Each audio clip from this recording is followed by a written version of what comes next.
Assalamualaikum warahmatullahi wabarakatuh. Nama saya Latif Hendro Nugroho dari kelompok 7. Saya akan mempresentasikan tentang sistem operasi. Penjadwalan CPU, konsep dasar, kriteria penjadwalan, algoritma penjadwalan, penjadwalan multiple prosesor. Penjadwalan CPU dalam sistem operasi. Penjadwalan CPU adalah proses di mana sistem operasi menentukan proses mana yang akan dieksekusi oleh CPU pada suatu waktu. Penjadwalan ini penting untuk memastikan bahwa sumber daya CPU dimanfaatkan seefisien mungkin dan untuk meningkatkan kinerja sistem secara keseluruhan. Proses. Konsep dasar penjadwalan CPU. 1. Proses dan thread. Proses adalah program yang sedang dieksekusi, memiliki ruang alamat dan sumber daya yang independen. Thread adalah unit eksekusi dalam proses. Beberapa thread dalam satu proses dapat berbagi sumber daya yang sama. 2. Algoritma penjadwalan. Penjadwalan preemptif. CPU dapat menghentikan eksekusi proses yang sedang berjalan untuk memberi kesempatan pada proses lain. Penjadwalan non-preventif adalah proses harus menyelesaikan eksekusinya sebelum proses lain dapat dijadwalkan. State of process atau keadaan proses. New. Proses sedang dibuat. Ready, proses siap dieksekusi oleh CPU dan menunggu giliran. Running, proses sedang dieksekusi oleh CPU. Waiting atau blocked adalah proses menunggu suatu peristiwa eksternal, misalnya input atau output untuk dilanjutkan. Terminate, proses telah selesai dieksekusi. Di bawah ini adalah salah satu contoh dari diagram state of process. Dispatcher, bagian dari sistem operasi yang bertanggung jawab untuk memindahkan kontrol CPU dari satu proses ke proses lain. Tugas dispatcher termasuk konteks switching, perpindahan ke mode pengguna, dan melanjutkan eksekusi proses.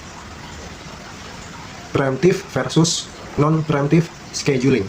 Preemptive scheduling adalah sistem operasi dapat menghentikan proses yang sedang berjalan untuk memberikan kesempatan kepada proses lain yang lebih prioritas atau siap. Contoh, round robin atau priority scheduling. Non-preemptive scheduling adalah proses yang sedang berjalan, tidak akan dihentikan oleh sistem operasi sampai proses tersebut selesai, atau secara sukarela masuk ke dalam waiting. Contoh, FG, FS, SGF non-preemptive. 6. Context switching. Context switching adalah proses menyimpan status proses saat ini dan memuat status proses berikutnya untuk dieksekusi. Overhead adalah context switching menambahkan overhead karena memerlukan waktu dan sumber daya sistem. 7. Matriks penjadwalan. Yang pertama ada turnaround time, artinya total waktu dari saat proses dimasukkan ke dalam antrean sampai proses selesai dieksekusi. 2. Ada waiting time, adalah waktu total yang dihabiskan proses dalam antrian siap menunggu untuk dieksekusi. Yang ketiga ada response time, artinya adalah waktu dari permintaan proses masuk ke sistem hingga pertama kali mendapatkan respon dari CPU, berguna dalam sistem interaktif. Yang keempat ada throughput, adalah jumlah proses yang diselesaikan dalam periode waktu tertentu. Yang kelima ada CPU utilization, artinya persentase waktu CPU digunakan, diusahakan agar tetap tinggi untuk efisiensi. Konsep-konsep ini membantu memahami bagaimana sistem operasi mengelola eksekusi proses dan mengoptimalkan performa CPU untuk menjalankan berbagai tugas secara efisiensi. Kriteria penjadwalan CPU. Kriteria penjadwalan CPU adalah parameter yang digunakan untuk mengevaluasi kinerja berbagai algoritma penjadwalan.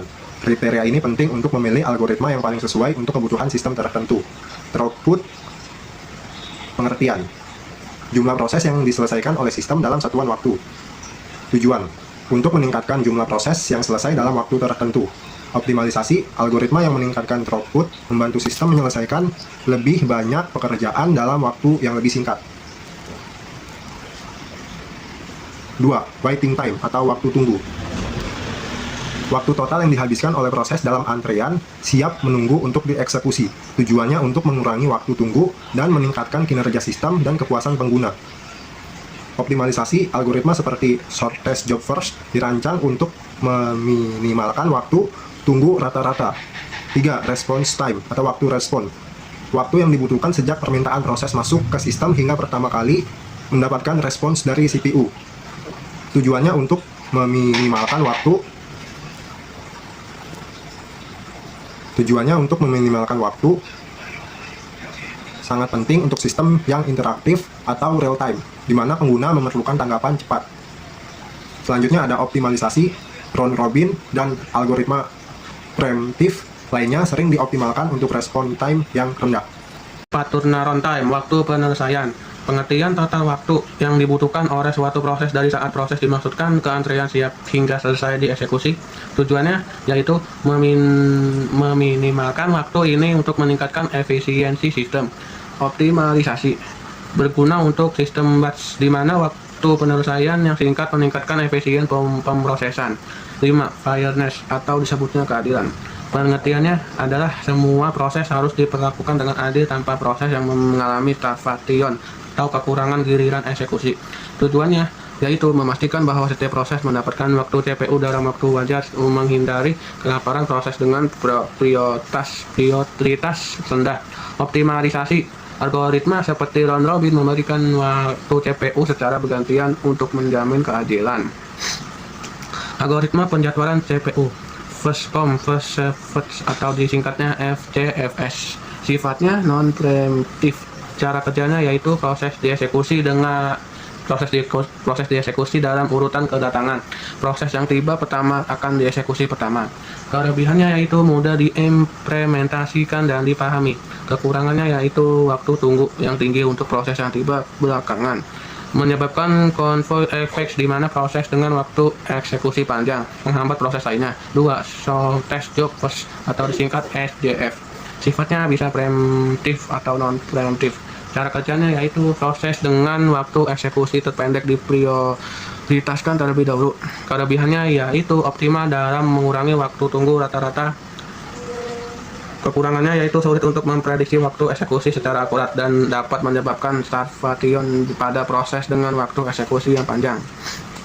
Oke, selanjutnya short test remaining time first atau disingkat SRTF. Sifatnya preemptif. Cara kerjanya yaitu versi preemptif dari SJF.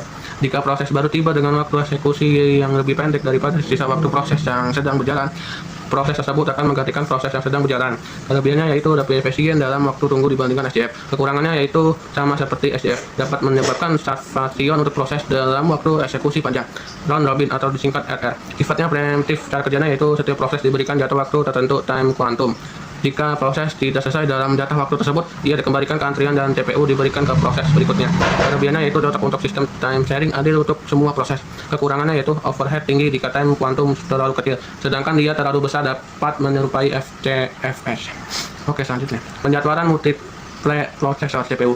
Penjadwalan CPU dengan multiple prosesor lebih kompleks dibandingkan dengan penjadwalan pada satu prosesor. Tujuan utamanya adalah mengoptimalkan penggunaan semua CPU yang tersedia, mengurangi waktu tunggu dan meningkatkan throughput. Oke, selanjutnya tantangan dalam penjadwalan multiprosesor. Load balancing membagi beban kerja secara merata di semua CPU untuk mencegah beberapa prosesor bekerja terlalu keras sementara yang lain menganggur. Synchronization proses yang berbagi data mungkin perlu disinkronkan di antara CPU untuk mencegah inkonsistensi data. Scalability menjamin bahwa penjadwalan tetap efisien saat jumlah prosesor meningkat. Affinity, beberapa sistem menggunakan prosesor Affinity untuk meningkatkan kinerja satu dengan menjaga proses tetap berjalan pada prosesor yang sama. 2. Pendekatan penjadwalan multiprosesor. Poin A, sistematik multiprosesor atau disingkat SMP. Poin B, asymmetric multiprosesor atau disingkat AMP. Oke, selanjutnya nomor 3, algoritma penjadwalan multiprosesor. Load sharing, scheduling, processor affinity atau disebutnya affinity scheduling. Space sharing. 4. Load balancing. Salah satu aspek penting dalam penjadwalan multiprosesor adalah load balancing yang memastikan bahwa semua prosesor mendapatkan beban kerja yang imbang terhadap dua pendekatan utama, yaitu push migration. Proses dipindahkan oleh sistem operasi dari prosesor yang sibuk ke yang kurang baik. Pull migration. Prosesor yang menganggur atau kurang sibuk mencari proses dari prosesor lain yang memiliki beban kerja tinggi. Oke, selanjutnya 5. Real-time multiprocessor scheduling. Untuk sistem real-time yang memerlukan jaminan bahwa proses selesai tepat waktu, algoritma seperti earliest deadline first atau disingkatnya EDF dan rate monotonic scheduling atau disingkat LMS dapat diperluas untuk digunakan pada sistem multiprosesor. Namun algoritma ini lebih kompleks dalam penerapannya karena memerlukan sinkronasi di antara beberapa CPU. Oke, terakhir. Kesimpulan penjadwalan CPU pada sistem multiprosesor memerlukan strategi yang berbeda dibandingkan sistem prosesor tunggal. Pendekatan seperti sistematik dan asymmetric multiprosesor, serta algoritma seperti load sharing dan prosesor affinity, membantu mengoptimalkan penggunaan CPU. Tantangan utama dalam penjadwalan ini adalah memastikan beban kerja terdistribusi secara merata dan proses akan berjalan dengan efisien tanpa overhead yang tinggi. Sekian presentasi dari kelompok kami, kelompok 7. Sekian dan terima kasih apabila kami dalam menyampaikan informasi dan presentasi kali ini terdapat salah-salah kata ataupun terdapat salah-salah kalimat. Kami mohon maaf yang sebesar-besarnya. Wabillahi taufiq wal hidayah. Wassalamualaikum warahmatullahi wabarakatuh.